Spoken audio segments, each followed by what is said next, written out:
Bismillahirrahmanirrahim. Assalamualaikum warahmatullahi wabarakatuh. Perkenalkan, nama saya Waliandani dengan NIM E1S1 24020, jurusan Teknik Informatika Universitas Halu Oleo. Pada video kali ini, saya akan menentukan video progres saya pada Red Hat. Baik, langsung saja kita masuk pada web untuk membuka Red Hat.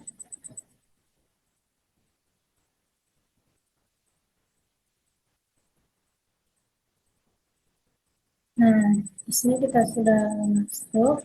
Pertama, kita login terlebih dahulu. Kita login,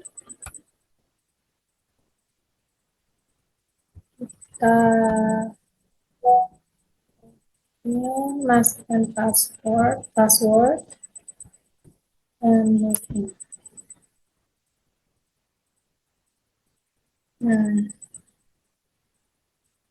di sini kita sudah masuk pada akun Red Hat. Sekarang kita masuk pada kelas Red Hat.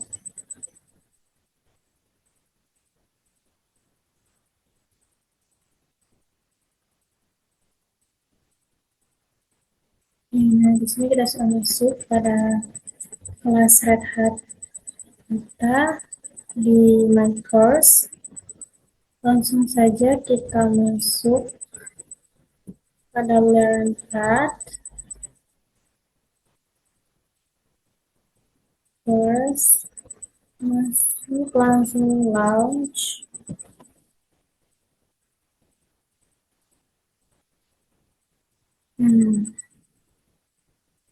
Kita mulai dari yang introduction atau perkenalan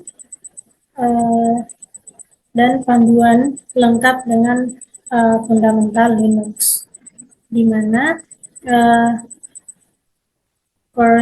kursus memulai dengan fundamental Linux merupakan pengantar yang dirancang untuk membantu pengguna dan mengembangkan agar dapat beradaptasi dan merasa nyaman saat menggunakan antarmuka desktop maupun antarmuka baris perintah atau command line dari Red Hat Enterprise Linux.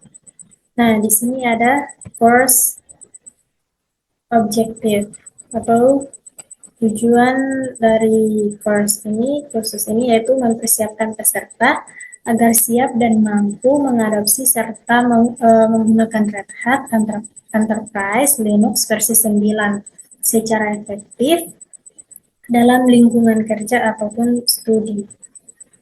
Untuk audiens targetnya yaitu individu yang baru mengenal Red Hat Enterprise Linux, termasuk saya sendiri yang baru mulai, ini juga bagi yang berencana untuk mengakses, mengoperasikan maupun mengelola sistem Linux sebagai bagian dari tugas profesional di masa depan atau untuk keperluan pembelajaran akademis. Selanjutnya adalah prerequisites atau persyaratan, di mana peserta hanya perlu memilih keakraban dasar dengan komponen komputer standar seperti mouse, keyboard, ataupun dan monitor. Tidak diperlukan pengalaman sebelumnya dengan sistem operasi Linux. Oke, langsung ke next. Nah, di sini ada orientation to the classroom environment atau orientasi lingkungan kelas virtual. Nah, di sini ada gambar. Ini adalah gambar classroom environment. Mana di sini ada workstation atau komputer utama untuk siswa yang berperan sebagai workstation grafis penggunaan siswa. Fungsinya sendiri yaitu komputer utama, tempat kerja, tempat kita akan bekerja. Selanjutnya ada Sapphira, di mana ini adalah server target latihan. Untuk perannya sendiri adalah memanage server untuk latihan administrasi. Dan di sini ada Bastion, Bastion. Ini merupakan gateway jaringan. Perannya sendiri adalah sistem gateway untuk menghubungkan jaringan. Nah, fungsinya adalah menghubungkan jaringan privat dari siswa atau student network dengan jaringan kelas atau classroom network. Jika Bastion mati, maka mesin siswa hanya bisa saling akses di jaringan privat. Ini akan bisa kita analogikan Bastion ini seperti pintu gerbang kompleks yang mengontrol akses keluar dan masuk. Nah, selanjutnya adalah ada Classroom. Nah, Classroom ini adalah server materi pembelajaran yang berperan sebagai server untuk menghosting materi kelas yang diperlukan. Nah, kita lanjut. Nah, dalam kursus ini, sistem komputer utama yang digunakan untuk kegiatan pembelajaran itu hands-on atau praktik langsung, yaitu workstation. Nah, selain itu, siswa juga menggunakan mesin lain untuk kegiatan-kegiatan tersebut, seperti Servera, dan kedua sistem ini berada dalam domain DNS,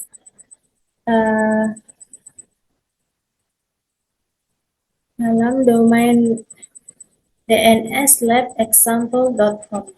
Oke. Nah, di sini semua sistem komputer siswa memiliki akun pengguna standar, yaitu student, yang menggunakan kata sandi student, kata sandi untuk pengguna root atau administrator. Di semua sistem siswa adalah Red Hat. Nah, di sini ada tabel 1, yaitu classroom machine atau mesin-mesin di kelas. Nah, di sini yang pertama adalah bastion.lab.examples.com. Untuk IP-nya sendiri 172.25.250.254. Nah, perannya di sini adalah sebagai sistem gateway yang menghubungkan jaringan privat siswa ke server kelas atau harus selalu berjalan. Yang kedua adalah classroomexample.com. Untuk IP-nya yaitu 172.25.254.254. Nah, untuk perannya sendiri adalah untuk server yang menyediakan materi pembelajaran kelas yang diperlukan. Yang ketiga adalah workstation.lab.example.com. Untuk IP-nya sendiri yaitu 172.25.250.9. Nah, perannya sendiri adalah server workstation grafis yang digunakan siswa untuk bekerja. Nah, selanjutnya adalah servera.lab.example.com. Untuk IP-nya sendiri yaitu 172.25.250.10. Nah, ini perannya sendiri adalah sebagai server yang dikelola atau manage server A. Nah, di sini fungsi utama dari Bastion adalah bertindak sebagai router atau penghubung antara jaringan tempat mesin-mesin siswa berada dan jaringan kelas. Jika mesin Bastion mati atau down, maka mesin-mesin siswa lainnya hanya dapat mengakses sistem-sistem yang berada di dalam jaringan privat siswa mereka sendiri dan tidak dapat menghubungkan ke sumber daya di jaringan kelas.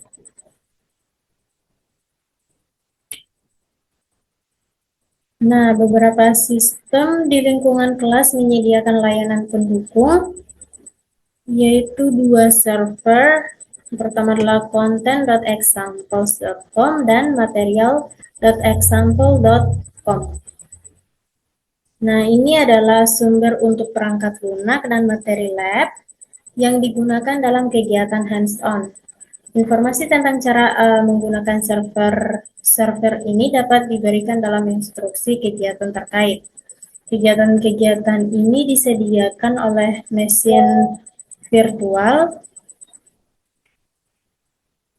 mesin-mesin virtual workstation, baik mesin classroom maupun uh, Bastion harus selalu berjalan agar lingkungan lab dapat berfungsi dengan baik. Nah, di sini ada catatan di mana saat masuk log atau login ke mesin Servera, kita mungkin akan melihat pesan tentang mengaktifkan konsol web cockpit. Nah, kita dapat mengabaikan pesan ini. Nah, untuk contohnya yaitu contoh dari pesan tersebut adalah seperti yang di layar. Oke. Kita langsung masuk pada controlling your system, di mana kita akan menggunakan komputer jarak jauh dalam kelas Red Hat Online Learning atau ROL. Ini merupakan kursus mandiri, diakses melalui aplikasi web yang dihosting di red.redhat.com.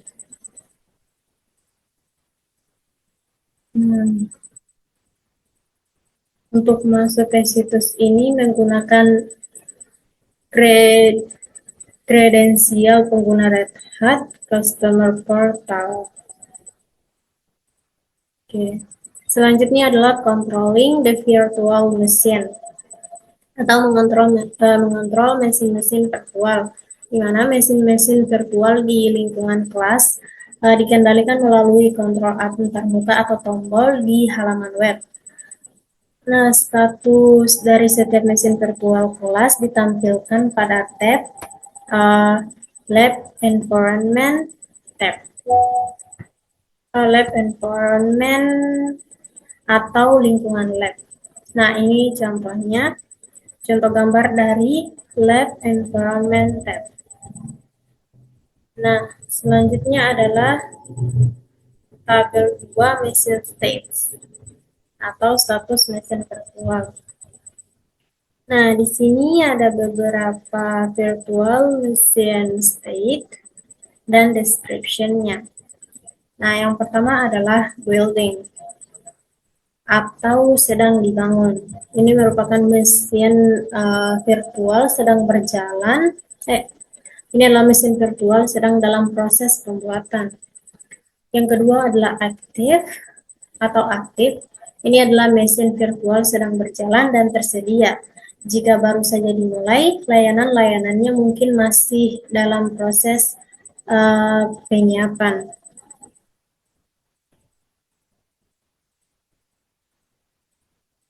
Selanjutnya adalah stop atau berhenti, di mana mesin virtual benar-benar mati atau shutdown. Saat dinyalakan, mesin akan boot ke keadaan yang sama seperti sebelum dimatikan. Status penyimpanan atau disk tetap terpelihara. Selanjutnya adalah tabel 3 Classroom Action atau aksi untuk seluruh kelas. Nah, di sini ada button or action dan deskripsi. Nah, button or action yang pertama adalah create atau buat, di mana ini membuat kelas row, membuat dan memulai semua mesin virtual yang dibutuhkan untuk lingkungan lab kelas ini. Proses pembuatan dapat memakan waktu beberapa menit. Yang kedua adalah shipping atau sedang dibuat. Ini merupakan mesin virtual kelas row yang sedang dalam proses pembuatan. Oke. Yang ketiga adalah delete, di mana delete atau hapus merupakan menghapus kelas atau delete the whole classroom, di mana ini menghancurkan semua mesin virtual di dalam kelas. Semua pekerjaan yang tersimpan pada disk sistem akan hilang. Selanjutnya adalah start, di mana start atau memulai adalah menyalakan semua mesin virtual di dalam kelas. Yang ke yang kelima adalah starting. Ini merupakan sedang memulai, yaitu semua mesin virtual di dalam kelas sedang dalam proses dinyalakan. Dan yang terakhir adalah stop atau hentikan. Ini untuk menghentikan atau mematikan semua mesin virtual di dalam kelas. Selanjutnya adalah table machine action, di mana di sini terdapat beberapa. Yang pertama adalah open console. Open console atau buka konsol yaitu menghubungkan ke konsol sistem mesin virtual di tab browser baru. Kita dapat masuk log atau login langsung ke mesin virtual dan menjalankan perintah jika diperlukan. Biasanya kita hanya perlu masuk ke mesin virtual workstation, lalu dari sana menggunakan SSH untuk terhubung ke mesin virtual lainnya.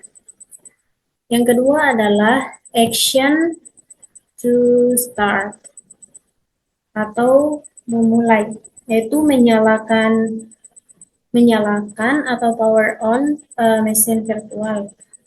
Yang ketiga adalah action shutdown, yaitu mematikan.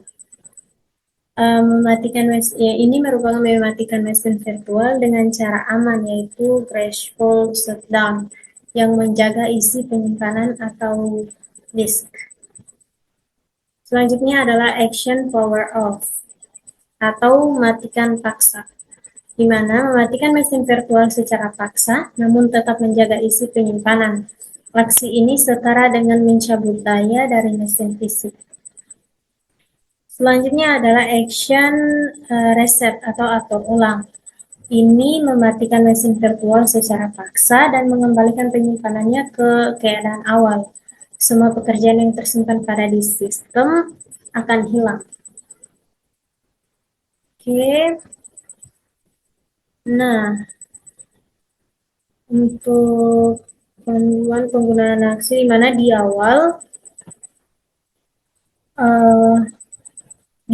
sebuah latihan, jika diperintahkan untuk mengatur ulang satu node mesin virtual tertentu, kita klik action reset hanya untuk mesin virtual spesifik itu. Selanjutnya adalah di awal sebuah latihan, jika diperintahkan mengatur ulang semua mesin virtual, kita klik action reset pada setiap mesin virtual di dalam daftar. Nah, jika kita ingin mengembalikan lingkungan kelas ke keadaan aslinya di awal kursus, kita klik delete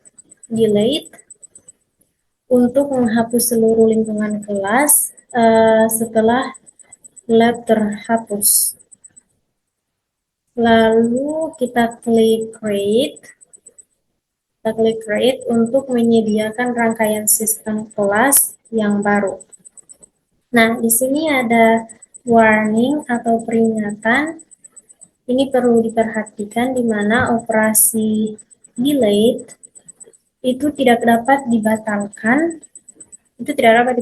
Semua pekerjaan yang telah diselesaikan di lingkungan kelas akan hilang. Selanjutnya adalah the auto stop and auto destory timers, di mana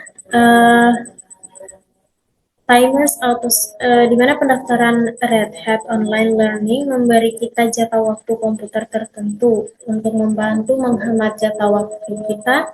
Classroom menggunakan timer yang akan menghentikan atau menghapus lingkungan kelas secara otomatis saat timer tersebut berakhir.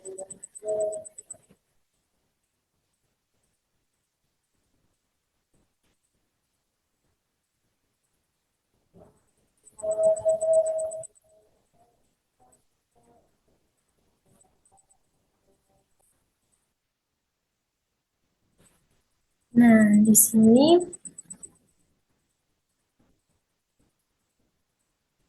cara mengatur.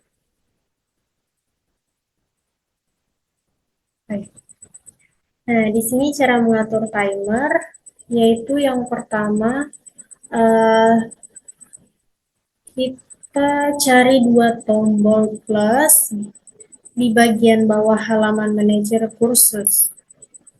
Nah, selanjutnya adalah kita klik tombol uh, plus di sebelah auto stop untuk menambah 1 jam ke timer auto stop. Selanjutnya adalah kita klik uh, plus di sebelah auto story untuk menambah 1 hari ke timer auto story. Nah, untuk batas maksimumnya yaitu auto stop memiliki maksimal 11 jam, auto destroy memiliki maksimal 14 hari. Nah, di sini penting untuk diperhatikan di mana kita harus berhati-hati untuk menjaga timer tetap disetel selama kita bekerja agar lingkungan kita tidak dimatikan secara tak terduga. Kita tidak boleh menyetel timer terlalu tinggi jika tidak dibutuhkan karena dapat menyia-nyiakan jatah waktu berlangganan kita. Oke, kita next pada materi selanjutnya. Nah, di sini ada performing lab exercises atau melakukan latihan lab. Di mana yang pertama dalam kursus ini kita mungkin akan menemukan beberapa jenis aktivitas lab sebagai yang pertama yaitu guided exercise atau latihan terpandu. Ini adalah latihan praktik hands-on. Latihan praktik hands-on yang mengikuti sesi presentasi. Latihan ini memandu kita melakukan suatu prosedur langkah demi langkah yang harus dilakukan. Yang kedua adalah quiz. Biasanya digunakan untuk menguji pemahaman berbasis pengetahuan atau ketika sesuatu aktivitas hands-on tidak praktis karena alasan tertentu. Yang ketiga yaitu end of chapter lab atau lab akhir bab. Ini adalah aktivitas hands-on yang dinilai atau gradable untuk membantu kita menguji pemahaman. Kita mengerjakan serangkaian langkah-langkah tingkat tinggi berdasarkan latihan terpadu di bab tersebut, tanpa panduan detail untuk setiap perintah, di mana solusi berupa penjelasan langkah demi langkah disediakan untuk referensi. Selanjutnya adalah a comprehensive review lab atau lab review komprehensif. Digunakan di akhir kursus. Ini juga merupakan aktivasi hands-on yang dinilai dan dapat mencakup materi dari seluruh kursus. Kita mengerjakan berdasarkan spesifikasi tujuan yang harus dicapai, tanpa menerima langkah-langkah spesifik untuk melakukannya. di mana solusi lengkap dengan penjelasan langkah demi langkah disediakan. Nah, di sini mempersiapkan lingkungan lab. Untuk mempersiapkan lingkungan lab, kita di awal setiap aktivitas hands-on menjalankan perintah lab start,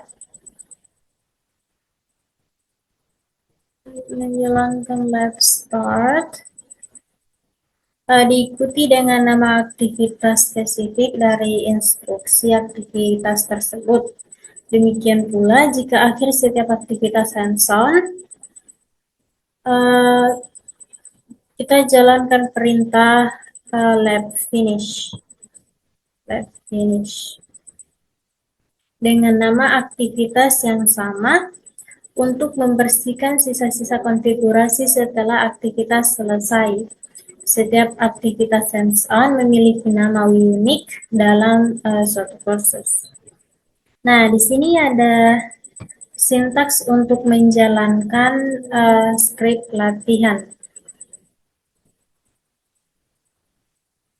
Ini dia sintaksnya.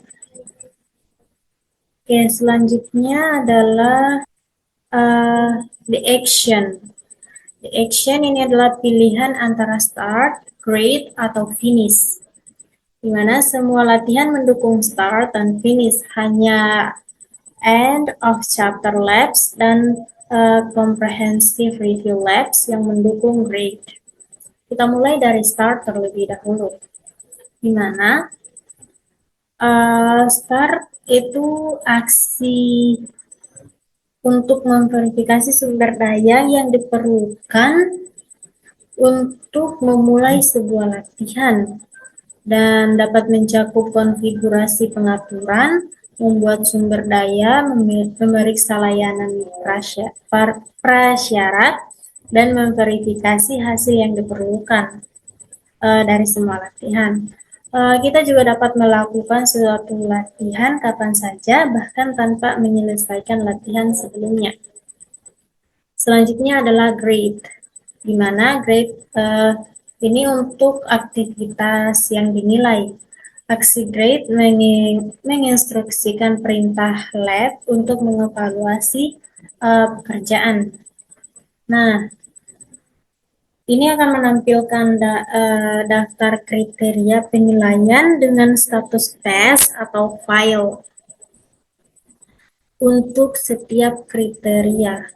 Nah, untuk mencapai status tes untuk semua kriteria, kita perlu memperbaiki kegagalan dan menjalankannya kembali aksi grade. Dan yang terakhir adalah finish, di mana aksi finish ini membersihkan sumber daya yang dikonfigurasi selama latihan. Nah, ini dapat melakukan suatu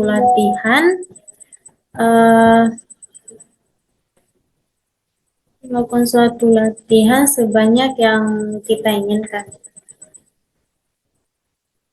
Nah, kita lanjut pada materi berikutnya, yaitu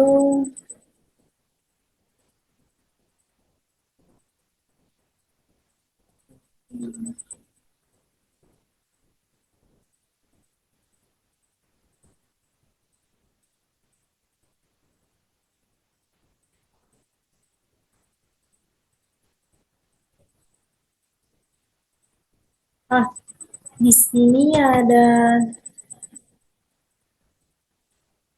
fitur bantuan di mana perintah lab ini mendukung tab completion atau penyelesaian otomatis dengan tombol tab.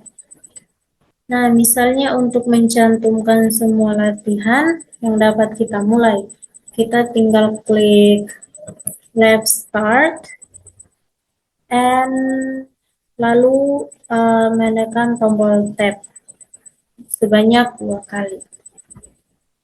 Oke, kita lanjut. Nah, sekarang kita masuk pada chapter 1, yaitu Introduction to Linux. Di sini Ada Linux distribution with exercise, a Linux distribution with introduction to Linux and summary. Dimulai dari abstrak terlebih dahulu, yang dimana pada bab ini bertujuan untuk mendefinisikan dan menjelaskan tujuan dari Linux serta distribusi Linux. Nah, untuk sectionnya yaitu ada distribusi Linux dan latihan terpadu. Yang kedua adalah Introduction to Linux atau quiz.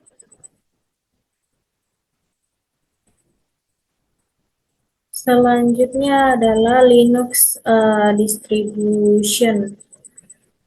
Nah, tujuan dari Linux distribution ini adalah untuk mendefinisikan Linux sebagai kernel dan sebagai sistem operasi. Kita mulai dari yang pertama yaitu the Linux kernel, yaitu meskipun orang sering menyebut Linux sebagai sistem operasi, ia sebenarnya adalah sebuah kernel. Dalam ilmu komputer, kernel adalah perangkat lunak yang bertanggung jawab untuk membuat sistem. Kernel memuat driver untuk mengenali perangkat yang terpasang, seperti keyboard, mouse, display, dan lain-lain. Dan mengelola proses-proses perangkat lunak. Linux pertama kali dimulai oleh Linus Torvalds pada tahun 1991. Saat itu seorang mahasiswa ilmu komputer asal Finlandia. Oke, di mana Torvalds membuat kernel tersedia untuk semua orang dengan menggunakan General Public License atau GPL untuk melisensikan kodenya. Nah, model lisensi ini memastikan bahwa kode yang dilisensikan dapat digunakan untuk tujuan apapun selama perubahan yang dibuat publik disumbangkan kembali ke proyek. Setelah Torvalds mengumumkan proyek tersebut kepada pengembang lain di internet, programmer dari seluruh dunia menyumbangkan kode ke kernel Linux. Di antara kontributor awal tersebut adalah Red Hat, yang telah berkontribusi pada pengembangan sistem operasi Linux sejak tahun 1993. Dan pada tahun 1998, Christian Peterson menciptakan istilah open source untuk menggambarkan kode yang dibangun secara kolaboratif dan dibagikan secara bebas. Dan selanjutnya, Linux menjadi populer di kalangan pengembang karena semua kodenya tersedia untuk dipelajari, dimodifikasi, dan dibagikan. Linux dioperasi oleh administrator sistem di seluruh dunia. Kernel Linux dikombinasikan dengan aplikasi yang ditulis oleh proyek GNU atau GNU not Unix. Mirip dengan sistem operasi server Unix yang ada, tetapi berjalan pada perangkat keras komoditas. Nah, saat ini Linux tersedia untuk setiap pengguna yang ingin menjalankan dan setiap pengembang yang ingin membangun. Linux umum ditemukan di server, di cloud, di desktop dan laptop, serta pada perangkat konsumen seperti Android, Chromebook, dan Steam Deck. Selanjutnya adalah the purpose of kernel atau tujuan dari kernel sendiri. Nah, ketika kita menyalakan komputer, sebuah chip di motherboard yang dimuat dengan firmware mencapai hard drive yang berisi aplikasi yang disebut bootloader. di mana bootloader adalah perangkat lunak yang membuat kode sistem operasi ke dalam memori untuk dieksekusi. Nah, setelah komputer menemukan bootloader, bootloader mengambil alih proses boot dan menemukan kernel. Kernel dimuat ke dalam memori, memindai perangkat keras, dan memuat driver yang sesuai untuk perangkat keras komputer yang terdeteksi. Selanjutnya setelah proses boot selesai, the kernel continues to run in background, yaitu kernel terus berjalan di latar belakang, tetapi kita disajikan dengan prompt login sehingga kita dapat membuka antarmuka di aplikasi di komputer. Nah, di Linux, kita memiliki akses ke kedua antarmuka tersebut.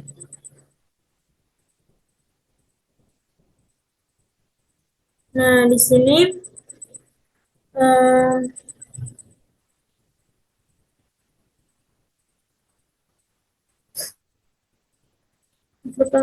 Graphical User Interface atau GUI yaitu antarmuka point and click di mana data direpresentasikan oleh icon dan tampilan visual.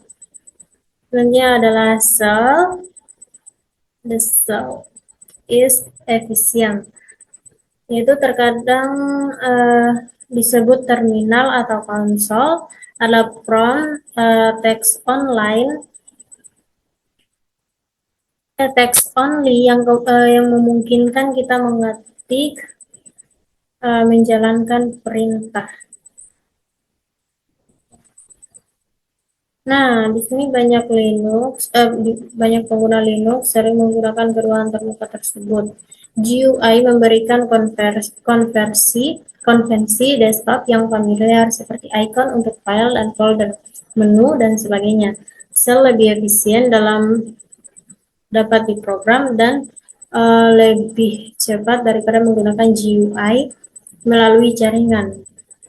Nah, di Discord Stage Boot atau mengajarkan keduanya. Selanjutnya adalah overview of Linux distribution atau gambaran umum distribusi Linux. Nah, di sini individu dan perusahaan membangun Linux dari bagian-bagian penyusunnya dan kemudian mendistribusikannya secara online untuk digunakan orang lain. Nah, ketika kita mengunduh Linux sebagai sistem operasi, kita juga mengunduh distribusi Linux, di mana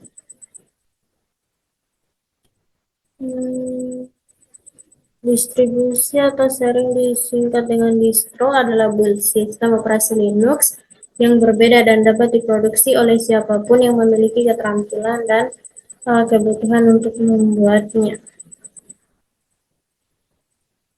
Ini tinggal dibaca saja.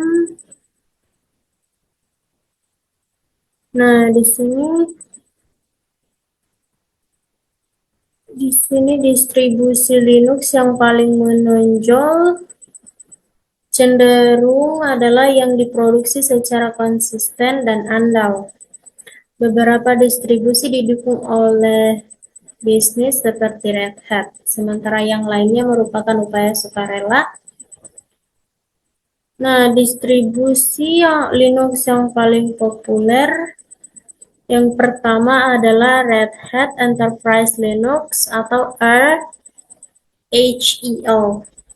Itu distribusi populer di server dan cloud yang berfokus pada stabilitas dan dukungan jangka panjang. Ini dikembangkan oleh Red Hat. Selanjutnya adalah CentOS. Ini adalah platform pengembangan untuk Red Hat Enterprise Linux. Ini dikembangkan oleh Red Hat dan relawan. Selanjutnya adalah Fedora. Ini berfokus pada jadwal rilis yang cepat untuk menyediakan fitur terbaru. digunakan sebagai fondasi untuk CentOS dan RHEL, dikembangkan oleh relawan dengan dukungan Red Hat. Selanjutnya yang terakhir adalah Debian, di mana proyek sukarela yang fokus pada stabilitas dan dukungan jangka panjang. Banyak distribusi lain yang diturunkan dari Debian. Oke. Beralih di antara distribusi Linux sedikit seperti mendapatkan ponsel baru. Konsep dasarnya sama, tetapi kita mungkin harus belajar aplikasi mana yang digunakan untuk menginstal aplikasi. Di mana tombol untuk bergabung dengan jaringan, bagaimana menggunakan pengaturan tertentu, dan atau cara untuk keluar atau logout. Nah, dalam kelas ini akan membantu kita membiasakan diri dengan teknologi Linux yang umum banyak sistem Linux, baik ketika menggunakan Linux di laptop atau sebagai kontainer yang berjalan di cluster OpenShift di cloud. Kita akan belajar bagaimana berinteraksi dengan desktop serta perintah-perintah esensial yang kita butuhkan untuk bekerja secara efisien dan di terminal Linux. Nah, selanjutnya adalah identifying the Linux distribution of a system, atau mengidentifikasi distribusi Linux dari sebuah sistem. Nah, di kelas ini, di kursus ini berbasis pada sistem Red Hat Enterprise Linux. Seperti banyak distribusi lainnya, Red Hat Enterprise Linux menggunakan desktop GNOME sebagai GUI-nya, karena distribusi menggunakan banyak komponen umum. Tidak selalu jelas distribusi mana yang akan digunakan. Nah, di sini kita dapat mengidentifikasi distribusi sistem Linux dengan berbagai cara. Contohnya yaitu melalui GUI.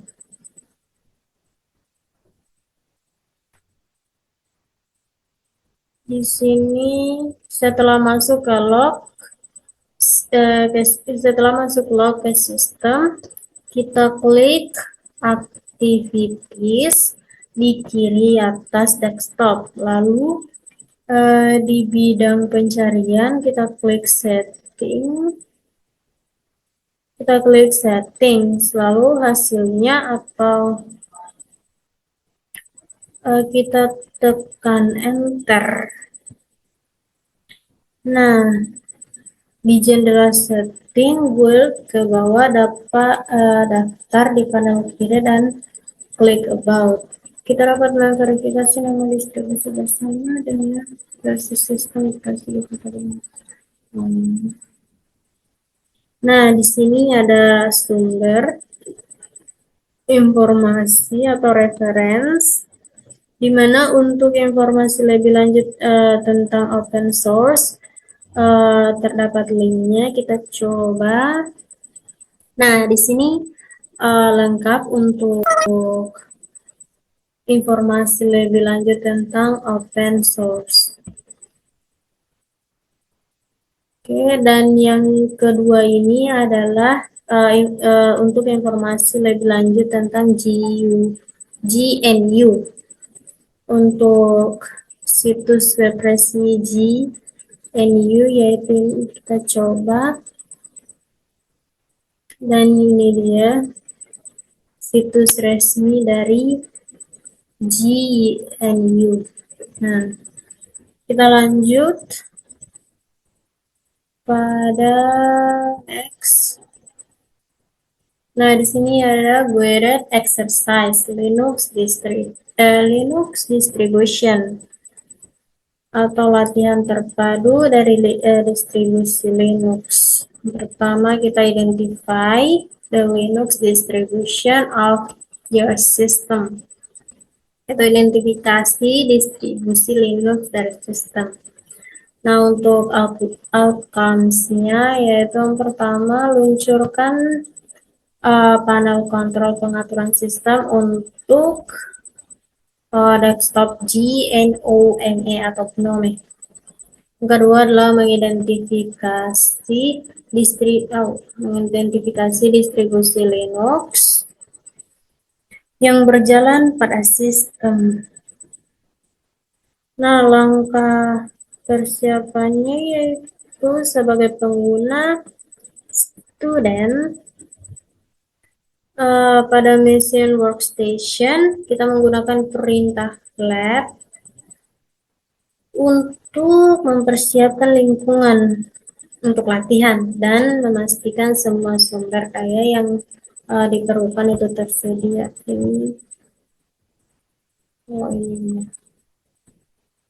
Nah, selanjutnya adalah instructions atau instruksi. Yang pertama adalah kita klik activities di pojok kiri atas desktop atau tekan tombol super atau tombol dengan logo Windows atau logo common di Mac.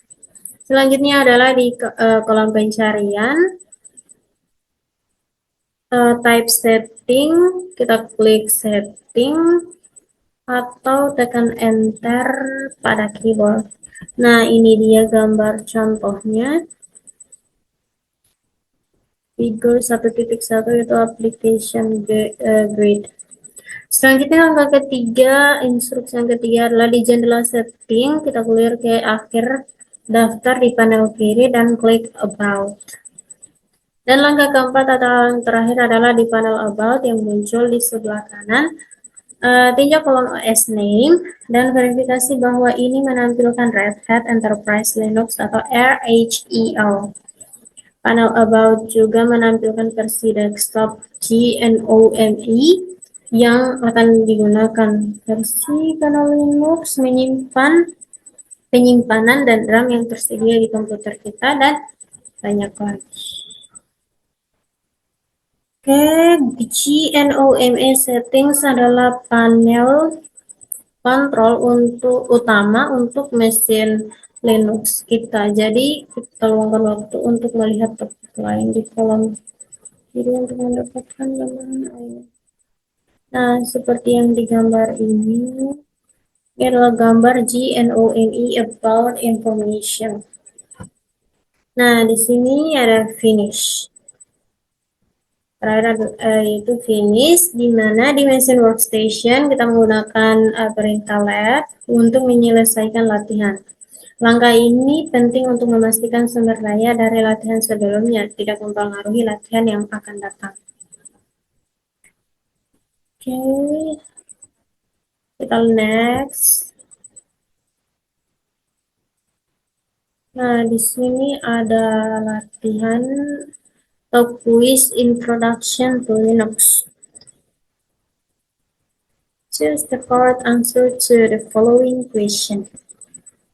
Pertama yaitu Linux is freely available under which open source license? Choose one. Yang kedua adalah GNU General Public License. Cek. Nah, benar. Karena Linux Torvalds secara spesifik memilih GPL untuk kernel Linux, di mana GPL memastikan kode tetap terbuka dan perubahan publik harus dikontribusikan kembali.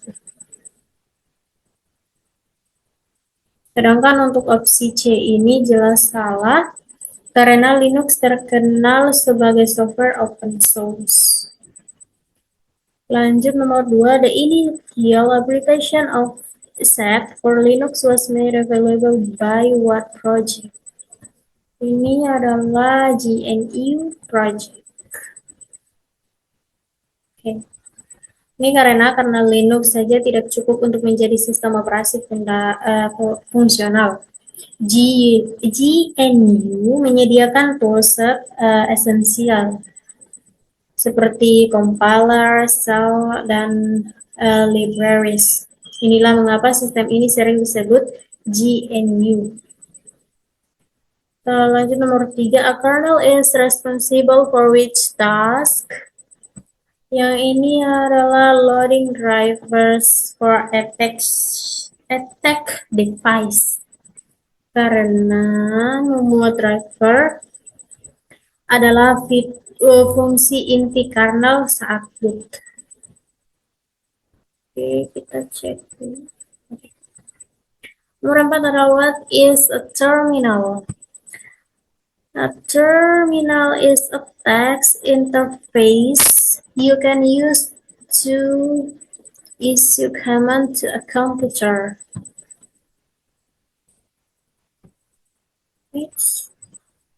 Oh no. Terminal, what is a terminal? Terminal is the final computer in a lab of several machines. Oh, some.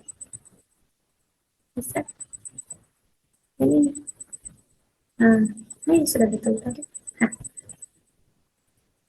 Yang nomor 5 adalah which of these distribution and based on Fedora. Nah, itu adalah CentOS. Cek. Oke. Next.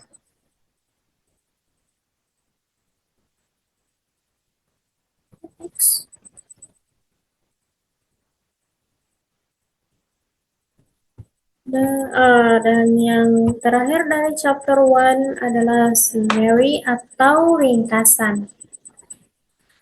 Ringkasan yang pertama itu adalah Linux adalah project open source yang berarti kodenya tersedia untuk dipelajari, dimodifikasi, dan dibagikan.